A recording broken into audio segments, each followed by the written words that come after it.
அனைவருக்கும் வணக்கம் நண்பர்களே. இன்றைக்கி நம்முடைய வீடியோவில் எதை பற்றி பார்க்க போகிறோன்னா, மேஷராசி அன்பர்களுக்கு தாங்க. உங்களுக்கு வரப்போகின்ற மாதத்தில் எப்படிப்பட்ட சூழ்நிலை அமைப்போது, இனி வருகின்ற அடுத்த 30 நாட்களில் உங்களுக்கு எப்படிப்பட்ட கிரகநிலை மாற்றம் இருக்குது, கிரகநிலை மாற்றத்தால் உங்களுக்கான சாதகமான பலன்கள் என்னென்ன, எந்தெந்த விஷயங்களை நீங்கள் ஜாக்கிரதையாக இருக்குன்னு தெரிஞ்சு கொண்டாலே போதுங்க. நீங்கள் பிரச்சனையிலிருந்து தப்பி விடலான்னே சொல்லலாம். இந்த பதிவு உங்களுக்கு பயனுள்ளதாக இருக்கும். மேலும் நீங்கள் தனிப்பட்ட முறையில் ஜாதகம் பார்ப்பதாக இருந்தீங்கன்னா வீடியோவில் டிஸ்கிரிப்ஷனில் கொடுத்துருக்க நம்பருக்கு நீங்கள் மறக்காமல் கால் பண்ணி தெரிஞ்சுக்கோங்க. வாங்க நண்பர்களே, வீடியோக்குள்ளே போகலாம். மேஷராசி அன்பர்கள் நீங்கள் எப்போதுமே பார்த்தீங்கன்னா உங்களுடன் சேர்ந்து இருப்பவங்களை நகைச்சுவை உணர்வோடு குறும்புத்தனமாகவே தான் இருப்பீங்க. சாதாரண விஷயத்தை கூட நீங்கள் வேடிக்கையாக மாற்றக்கூடிய திறன் உங்களுக்கு அதிகம் இருக்குதுங்க. எந்த விஷயத்துமே நீங்கள் தைரியமாக அணுக்கக்கூடியவங்களாக இருப்பீங்க. அதனால் வேலையை நீங்கள் வேகமாக செய்து முடிச்சிடுவீங்க. பழமையான எண்ணம் கொண்டவங்க தாங்க நீங்கள். அதனால் காதல்னு வரும்போது பெண்ணை தெய்வமாக நினைத்து மதிப்பீங்க. மேலும் மேஷராசியை சேர்ந்தவங்க நெருப்பு சம்பந்தப்பட்டமான வேலை, இராணுவம், காவல்துறை, விளையாட்டு, மருத்துவம், அரசு நிர்வாகம் தொடர்பான வேலைகளை சிறப்பாக செயல்படுவீங்க. உங்களுடைய குடும்ப வாழ்க்கை பொறுத்தவரை நீங்கள் ரொம்பவுமே பொறுமையாகவும் அதே சமயம் கோபப்படக்கூடியவர்களாக இருப்பதால் இதுவே உங்களுடைய குடும்ப வாழ்க்கையில் பெரிய பிரச்சனை கூட அவ்வப்போது ஏற்படுத்திடலாம். திருமண வாழ்க்கையில் துணையினுடைய உணர்வுகளை புரிந்து கொண்டு நீங்கள் விட்டு கொடுத்தாலே செல்ல வாழ்க்கை இன்பமாக அமைந்திடுங்க. இந்த ராசியை சேர்ந்தவங்களோடு நம்ம பழகினாலே நம்ம தெரிஞ்சுக்கலாங்க. அவர்களுடைய விசுவாசமே நேர்மையான குணத்தையும். ஒருவருடன் நீங்கள் பழக ஆரம்பிச்சிட்டிங்கன்னா அவர்களுக்காக உயிரை கொடுக்கும் அளவிற்கு பழகுவீங்க. அதே போல் அவர்களுக்கு பிடிக்கலைன்னா எவ்வளவு பெரிய அந்தஸ்தில் இருந்தாலும் அவர்களை தூக்கி எறிந்துட்டு சென்றுட்டே இருப்பீங்க. தன் வேலை பார்க்கும் இடத்துல மிகவும் விசுவாசமாக இருப்பீங்க. உங்களுக்கு அதிபதியாக செவ்வாய் பகவானே இருக்கிறாரு. உங்கள் ராசி நட்சத்திரங்களாக பார்த்தீங்கன்னா அஸ்வினி, பரணி, கிருத்திகை 1ஆம் பாதம் அமையுங்க. உங்களுக்கு அதிர்ஷ்ட நிறம் பார்த்தீங்கன்னா சிவப்பு நிறங்க. உங்களுக்கு அதிர்ஷ்ட கல்னா பவளம்தான். மேஷ ராசிக்குரிய தெய்வம் தாங்க முருகப்பெருமான். முருகப்பெருமானே நீங்கள் தொடர்ந்து வழிபட்டு வருவது சிறப்பான பலன்களை ஏற்படுத்தி தருங்க. மலை மேலே இருக்கக்கூடிய முருகன் கோவிலை சென்று வழிபடுவது சிறப்பான பலனை ஏற்படுத்தி தரும். பழனி தண்டாயுதபானை வழிபடுவது உங்கள் வாழ்க்கையில் அனைத்து விதமான பிரச்சனைகளுக்கு ஒரு நல்ல தேர்வாக அமையுங்க. இந்த ஆடி மாதத்தை பொறுத்தவரை மேஷராசிக்காரர்களுக்கு எப்படிப்பட்ட சூழ்நிலை அமைப்போது, இந்த மாதத்தில் மேஷராசிக்கு நிகழப்போகக்கூடிய மாற்றங்கள், கிடைக்கக்கூடிய நல்ல பலன்கள்னு வழிபட வேண்டிய தெய்வங்கள் என்ன என்பதை தொடர்ந்து நம்ம வீடியோவில் பார்க்கலாங்க. ஆடி மாதத்தில் சனி வக்ர கதியில் இயங்குறாரு. ஜூலை 12 முதல் நவம்பர் 27 வரையுமே பார்த்தீங்கன்னா தேதி வரை சனி வக்ர கதியில் இயங்க போகிறாரு. கும்ப வீட்டில் ராகு குருவின் பார்வையில் இருப்பதால் சுக்கிரன் தனது சொந்த வீட்டில் அமர்ந்திருக்கிறாரு. 24ஆம் தேதிக்கு பிறகுதாங்க குருவோடு இணைந்த சுக்கிரனாக மிதுனத்தை நோக்கி பரிவர்த்தனை செய்ய போகிறாரு. சூரிய பகவான் பார்த்தீங்கன்னா ஆடி மாதத்தில் 1ஆம் தேதி கடகத்துக்கு பிரவேசிக்கிறாரு. அந்த இடத்திலே புதனும் இருக்கிறாரு. ஜூலை 28ஆம் தேதிக்கு பிறகுதாங்க செவ்வாய் பகவான் கேதுவுடன் இருந்து தப்பித்து கன்னி வீடான தன் புதன் வீட்டுக்கு சஞ்சாரம் செய்ய போறாரு. மேஷ ராசிகளுக்கு இந்த ஆடி மாதம் எப்படி இருக்கு, என்ன பலன்கள் கிடைக்க போகுதுன்னு தெரிஞ்சுக்கலாங்க. மேஷ ராசிக்காரர்களுக்கு இந்த ஆடி மாதம் பொறுத்தவரை அற்புதமான ஒரு மாதமாக இருக்க போகுது.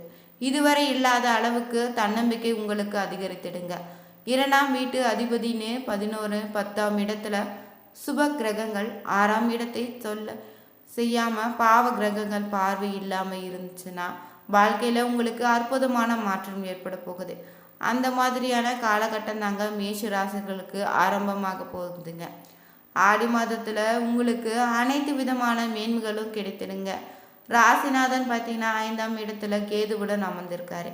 2ஆம் வீட்டு அதிபதி இதுவரை ராசியில் அமர்ந்திருப்பதால் நிறைய விரயங்கள் ஏற்பட்டிருக்கலாம்.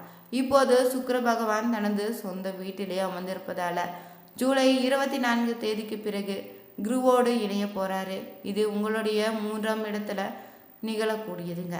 ராஜயோகமான காலகட்டமாக இருக்க போகுது.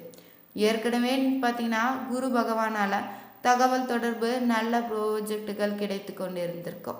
நிறைய நல்ல விஷயங்கள் பார்த்தீங்கன்னா குரு கொடுக்க ஆரம்பித்துட்டாரு. இதுவரை நீங்கள் மூத்த சகோதரர்களுடன் இருந்து வந்த பிணக்குகள் அனைத்தும் நீங்கி அவர்கள் மூலம் உங்களுக்கு ஆதாயம் கிடைத்திடுங்க. 2ஆம் வீட்டு அதிபதினு 3ஆம் வீட்டில் அமர்வதால் முயற்சிகள் மூலமாக பணவரவு உங்களுக்கு அதிகரிக்கும். நீங்கள் எடுக்கக்கூடிய முடிவுகள் அனைத்திலுமே உங்களுக்கு வெற்றி பெறுங்க. நீங்கள் தொட்டதெல்லாம் வெற்றி அடையக்கூடிய யோகம் உங்களுக்கு உண்டாகிடுச்சு. வண்டி வாகன யோகம் பொறுத்தவரை 4ஆம் இடத்துல 5ஆம் அதிபதியாக அமர்வதால் வண்டி வாகனம் இடம் சேர்க்கை உண்டாகும். உங்கள் கனவுகள் அனைத்துமே நிறைவேறக்கூடிய யோகம் உண்டாகிடுங்க. உங்களுக்கு தேவையானவற்றையெல்லாம் நீங்கள் கற்றுக்கொள்வீங்க. நிறைய மேஷராசிக்காரர்கள் இதுவரை இல்லாத அளவுக்கு நீங்கள் தன்னம்பிக்கையோடு செயல்படுவீங்க. பதற்றம் படபடுப்புன்னு அனைத்தும் நீங்கி காணப்படுவீங்க. நிறைய வாய்ப்புகள் உங்களை நோக்கி வரப்போகுது. எந்த வாய்ப்பை எடுத்துக்கொள்ளலான்னு அந்த அளவுக்கு உங்களுக்கு அதிர்ஷ்டமான காலகட்டமாக இந்த காலகட்டம் அமைய போகுது. ஜூலை 24ஆம் தேதிக்கு பிறகு ஒரு அற்புதமான மாற்றங்களும் முன்னேற்றங்களும் உங்களுக்கு கிடைத்திருங்க. புதிய வண்டி வாகனம் வாங்குவீங்க. சேமிப்புகளும் அதிகரிக்க போகுது. பொருளாதாரத்தில் ஒரு நல்ல விதமான முன்னேற்றத்தை அடைவீங்க. குருவோடு சுக்கிரன் இணைவதால் மிகப்பெரிய ஒரு ராஜபோகம் உங்களுக்கு உண்டாகும். பெண் தோழிகள் மூலமாக மிகப்பெரிய வாய்ப்புகள் உங்களுக்கு கிடைத்திருங்க. படிப்புக்கூடிய மாணவர்களுக்கு இந்த மாதம் பொறுத்தவரை அருமையான காலகட்டமாக இருக்குது. படிப்பில் ஆர்வம் அதிகரிக்க போகுது. அறிவு மேலோங்கிடுங்க. உங்களுடைய திறமையான அடையாளத்துக்கு காலகட்டமாகவே இருக்குது. 20 முதல் 50 வயதுக்கு உட்பட்டவங்களுக்கு தொட்டதெல்லாம் பொண்ணாகக்கூடிய காலம்தாங்க இது. 7.5 சனி நடந்து கொண்டிருப்பதால் விரயங்களும் ஏற்பட தான் செய்யும். 12 2ஆம் வீட்டில் அதிபதி இணைந்திருப்பதால் நல்ல யோகம் கிடைத்திடுங்க. இந்த காலத்தை பொறுத்தவரை உங்களுடைய குடும்பத்துக்காக நீங்கள் பயணத்துக்காகவும் செலவு செய்ய போகிறீங்க. வருமானத்துக்காக சில செலவுகளை செய்து மகிழ்வீங்க. சுகபோக வாழ்க்கை அனுபவிக்கக்கூடிய காலகட்டமாகவும் இருக்குது. புத்திசாலித்தனமாக நீங்கள் உடல் உழைப்பால் செயல்படுவீங்க. இந்த மாதத்தில் எந்த விஷயத்தையுமே செய்தாலும் யோசித்து செயல்பட்டு அதில் வெற்றி பெறுவீங்க. ஜூலை 15 முதல் ஆகஸ்ட் 15 வரை பார்த்தீங்கன்னா வரையிலான காலகட்டம் ஒரு அற்புதமான காலமாக இருப்பதால் இந்த காலத்தில் நீங்கள் எடுக்கக்கூடிய முயற்சிகள் அனைத்துமே வெற்றி பெறுவீங்க. ஆரோக்கியத்தில் மட்டும் கவனம் செலுத்த வேண்டியதாக இருக்கும். அலைச்சல் அதிகரிக்கலாங்க.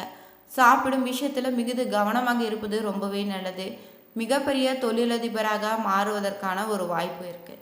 மகாவிஷ்ணுவோடு கூடிய மகாலட்சுமி வழிபாடு செய்வதும் பெருமாள் கோயில் வழிபாடு செய்வதுன்னு ஞாயிற்றுக்கிழமைகளில் சிவன் ஆலயத்தில் தேன் கொடுத்து வழிபாடு செய்வது அற்புதமான பலன்களை தேடித்தருங்க. இந்த மாதத்தை பொறுத்தவரை ராசிநாதன் பார்த்தீங்கன்னா செவ்வாய் தனது சஞ்சாரத்தின் மூலம் துணிச்சலான சில முடிவுகளை எடுக்க வைப்பார்.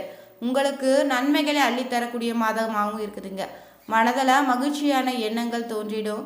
திடீரென அவசர முடிவை எடுக்க வேண்டியதாகவும் இருக்கும். கோபத்தை கட்டுப்படுத்துவதன் மூலம் நட்பு உறவினர்களிடம் சமூகமான நிலை ஏற்படுங்க. உல்லாசன பயணம் செல்லக்கூடிய வாய்ப்புகளும் உண்டாக போகுது. எதிலோ நிதானத்தை கடைபிடிப்பது ரொம்பவே நல்லது. திருமண முயற்சிகள் கைகூட போகுதுங்க. தடைப்பட்ட பணவரத்து தடை நீங்கி கைக்கு வந்து சேரப்போகுதுங்க. மனதில் இருந்த குழப்பம் நீங்கி தைரியத்துடன் செயல்படுவீங்க. பிள்ளைகள் பற்றிய மனக்கவலைகள் நீங்கிடும். கணவன் மனைவிக்கிடையே இருந்து வந்த பிரச்சனைகள் தீர்ந்துடுங்க. தந்தை வழியில இருந்து வந்த பிரச்சனைகள் சரியாகக்கூடிய காலமாக இருக்கு. தொழில் ஸ்தானத்தை பொறுத்தவரை சூரியன் பார்க்க இருக்கிறாரு.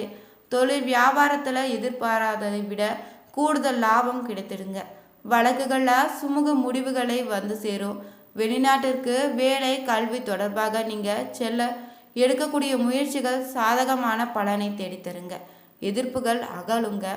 அரசியல்வாதிகளுக்கு தொழில் வியாபாரம் தொடர்பான போட்டிகள் நீங்கிடும். மாதத்தை பொறுத்தவரை உங்களுக்கு இருந்து வந்த நோய்கள் நீங்கி உடல் ஆரோக்கியம் உண்டாகிடும். கலைத்துறையினருக்கு எதிர்பார்த்த லாபங்கள் கிடைத்திடுங்க. பெண்களுக்கு மனக்குறைகள் நீங்கி மன மகிழ்ச்சியோடு இருப்பீங்க. பணவரத்தும் கைகூடிடுங்க. குடும்பத்தில் இருந்து வந்த பிரச்சனைகளும் தீர்ந்திடும். மாணவர்களுக்கும் ஆசிரியர்களுக்கும் கூறுவதை கேட்டு அதன்படி நடப்பதால் முன்னேற்றம் அடைவீங்க. இந்த மாதத்தில் உங்களுக்கு எப்படிப்பட்ட சூழ்நிலை அமைஞ்சிருக்கு, இந்த மாதத்தில் ஏற்படக்கூடிய பலன்கள் என்னன்னு தெரிஞ்சுக்கிட்டோம். உங்கள் வாழ்க்கையில் பல யோகத்தையும் நற்பலன்களையும் தொடர்ந்து பெறுவதற்கு நீங்கள் ஒவ்வொரு செவ்வாய்க்கிழமைகளில் முருகப்பெருமான் கோவிலுக்கு சென்று வழிபட்டு வாங்க. வாரம் வாரம் சென்று வழிபட முடியலனா கூட மாதத்தில் ஒரு முறையாவது செவ்வாய்க்கிழமையில் முருகனுக்கு அபிஷேகம் செய்து வழிபடுவது சிறப்பான பலன்களை ஏற்படுத்தி தருங்க. இந்த வீடியோ உங்களுக்கு பயனுள்ள தகவலாக இருக்கும். அதனால் மறக்காமல் நம்ம சேனலுடைய பெல் பட்டனை கிளிக் பண்ணி சேனலை சப்ஸ்கிரைப் பண்ணிக்கோங்க. லைக் பண்ணுங்கள், ஷேர் பண்ணுங்கள், கமெண்ட் பண்ணுங்கள். Thank you viewers.